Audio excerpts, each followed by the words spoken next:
Una gran península que empezó con una gran nación wayuu instalada en ella como pueblo originario. Pero con los años, desde la colonización hasta nuestros días, fueron entrando otros personajes, los llamados alijunas o no wayús, quienes se mezclaron como indígenas y se hicieron parte de La Guajira. Hoy día los municipios y departamentos que integran la zona peninsular, tanto del lado de Colombia como el venezolano, han cambiado. Lo único que se mantiene es la precariedad en la que viven sus habitantes. Esto hace el caldo de cultivo ideal para la instalación de grupos armados e insurgentes que se aprovechan precisamente de esas necesidades.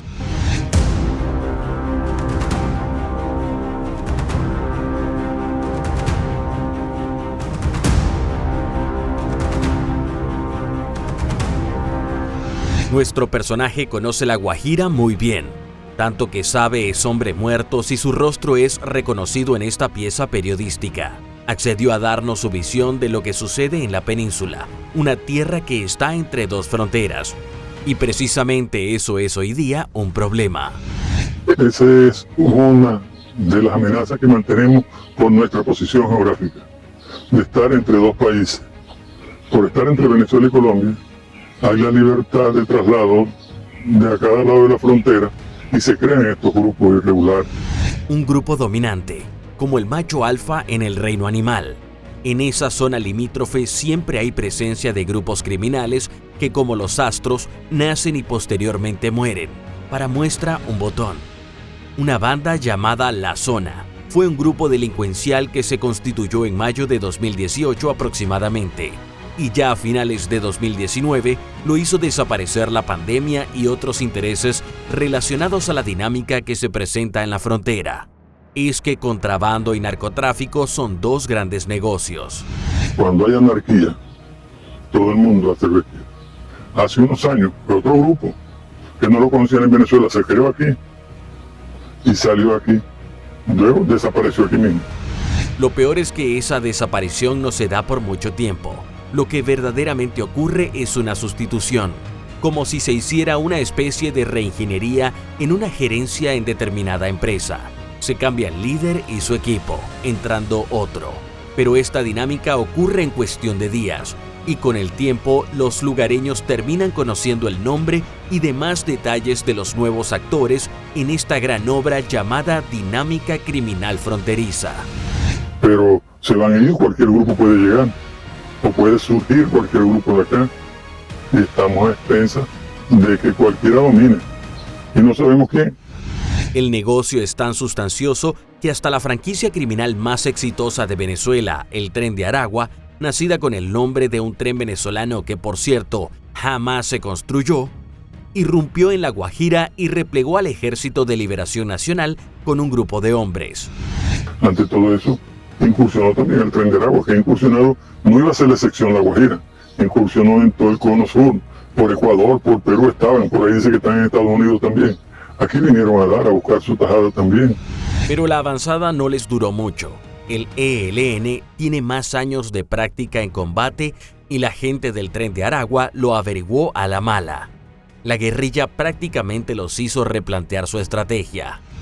El enfrentamiento entre ellos, porque es anarquía, siempre va a haber enfrentamiento, porque no hay un orden, no hay una norma.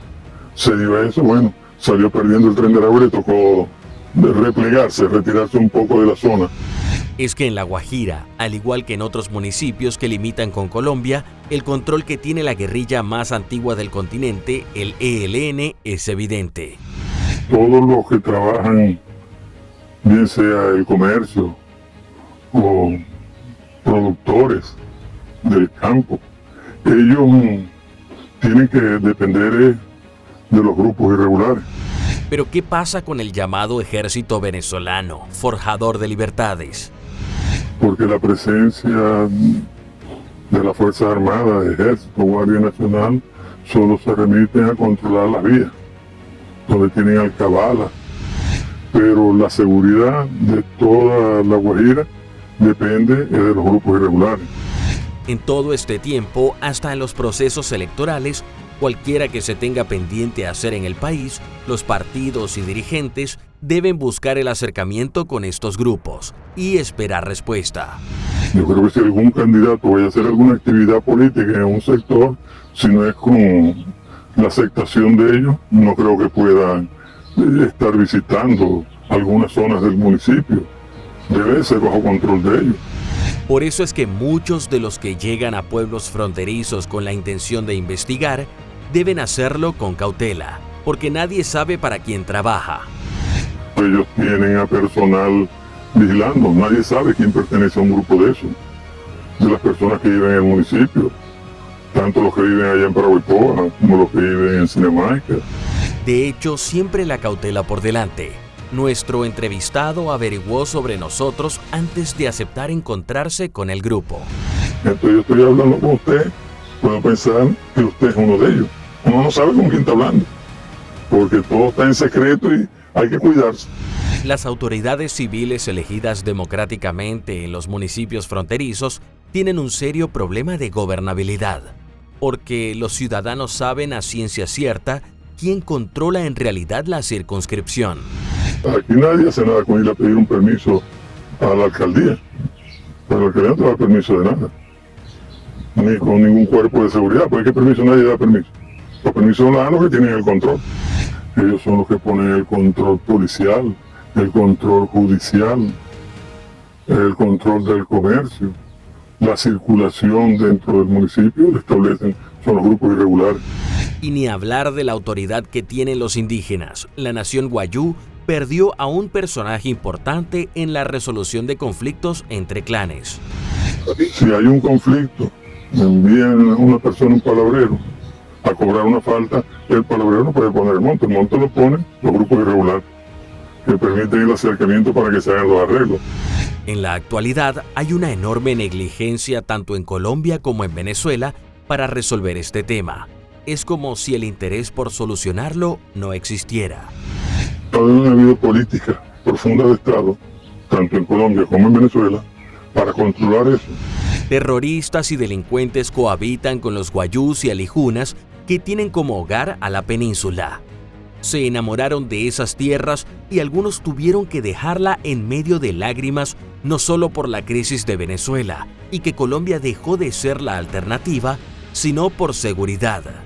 En comunidades de ambos países hay rutas instaladas para el transitar de todo tipo de mercancía que generan millones, recursos que se quedan en las bandas y solo las sobras caen a quienes colaboran.